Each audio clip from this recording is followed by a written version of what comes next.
প্রিয় ছাত্র বন্ধুরা, দীপঙ্কর ডিএসআর চ্যানেলটিতে তোমাদের আবারও স্বাগত জানাই। আজকের এই ভিডিওতে আমরা জেনে নেব উষা ও গোধূলি কিভাবে সৃষ্টি হয়।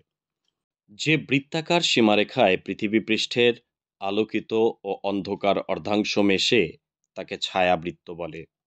ছায়াবৃত্ত যখন অন্ধকার অংশ পার হয়ে আলোকিত অংশে আসে তখন তাকে উষা বলে, এবং আলোকিত অংশ ছায়াবৃত্ত পার হয়ে যখন অন্ধকার অংশে আসে তখন তাকে গোধূলি বলে। প্রকৃতপক্ষে ভোরের ক্ষীণ আলোযুক্ত সময়কালকে উষা এবং বিকেলের পর ক্ষীণ আলোযুক্ত সময়কালকে গোধূলি বলা হয়। বায়ুমণ্ডলের ঊর্ধ্বাংশে ধূলিকণা, বায়বীয় কণা, জলীয় বাষ্প, মেঘ প্রভৃতি থেকে বিচ্ছুরিত সূর্যালোকের প্রভাবেই উষা ও গোধূলির সৃষ্টি হয়। সূর্য ওঠার আগে দিগন্ত রেখার সঙ্গে যখন 18 ডিগ্রি কোণ উৎপন্ন হয় তখন উষাকাল শুরু হয়।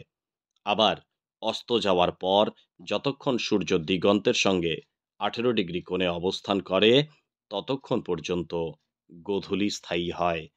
প্রতিদিন আমরা সূর্য ওঠার আগে পূর্ব দিক আলোকিত দেখি এবং সূর্যাস্তের পর পশ্চিম দিক কিছুটা আলোকিত দেখি।